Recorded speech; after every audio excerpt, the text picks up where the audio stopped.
live in an interconnected and increasingly globalized world. Thanks to international jet travel, people and the diseases they carry can be in any city on the planet in a matter of hours.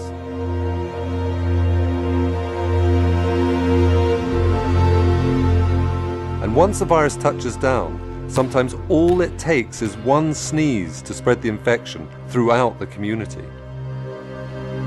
When humans were hunter-gatherers roaming the wild savannas, we were never in one place long enough, and settlements were not large enough to sustain the transmission of infectious microbes. But with the advent of the agricultural revolution 10,000 years ago, and the arrival of permanent settlements in the Middle East, people began living side by side with animals, facilitating the spread of bacteria and viruses between cattle and humans. Epidemics and pandemics come in many shapes and forms. In 2010, for instance, a devastating earthquake struck Haiti, forcing thousands of people into temporary refugee camps. Within weeks, the camps had become breeding grounds for cholera, a bacteria spread by contaminated water, triggering a countrywide epidemic. But the most common cause of epidemics are viruses such as measles, influenza, and HIV.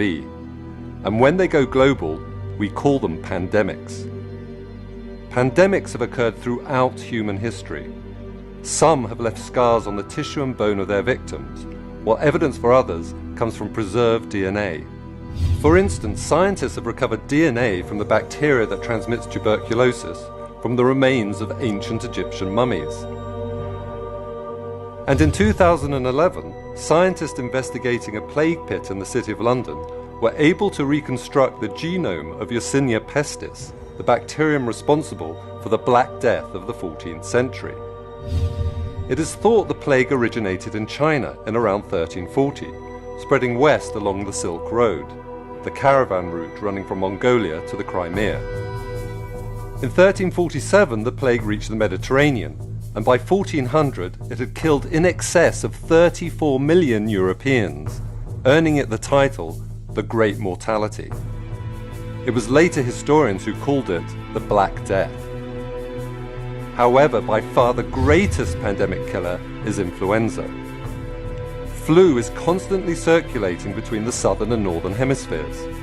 In North America and Europe, seasonal flus occur every autumn and winter.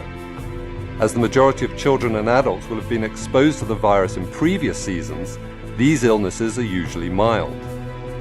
However, every 20 to 40 years or so, the virus undergoes a dramatic mutation. Usually this occurs when a wild flu virus circulating in ducks and farm poultry meets a pig virus and they exchange genes.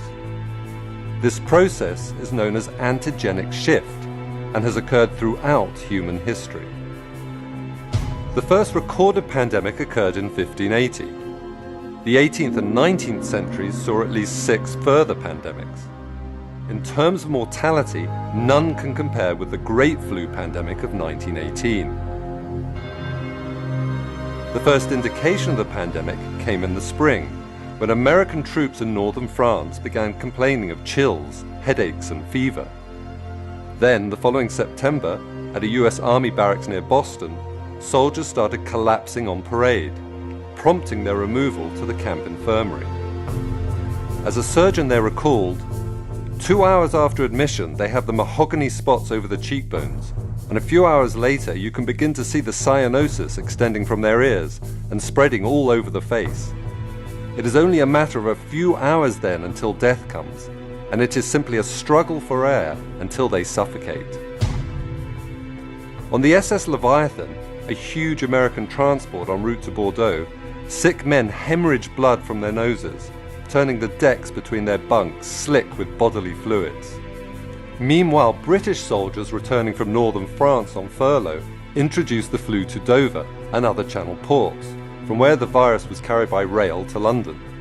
By the time the pandemic had run its course in April 1919, an estimated 675,000 Americans and 230,000 Britons were dead.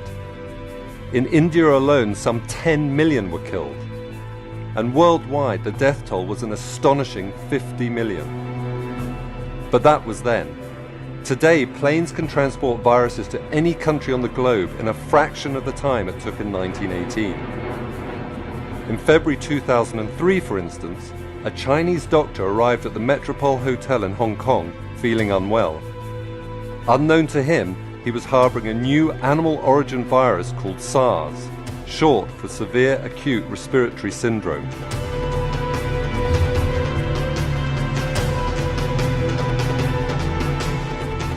Within 24 hours of checking into room 913, 16 other guests had been infected, and over the following days, 5 boarded planes to overseas destinations, spreading the virus to Vietnam, Singapore, and Canada.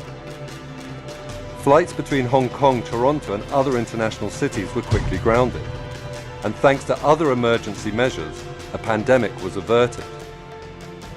By the time the outbreak was over 4 months later, SARS had infected 29 countries worldwide, and more than 1,000 people were dead. For all that the virus was rapidly contained, however, there was little that could be done about the alarming news reports carried by cable news channels and the internet. As bloggers added to the hysteria by spreading unfounded conspiracy theories, tourism in Hong Kong and other affected cities ground to a halt, costing businesses more than $10 billion. One business, however, did very well. Above all, SARS was a reminder that pandemics have always been associated with panic. If history teaches us anything, it is that while pandemics may start small, their impacts can be as dramatic as wars and natural disasters. The difference today is that science gives us the ability to detect pandemics right at the very beginning, and to take action to mitigate their impacts before they spread too widely.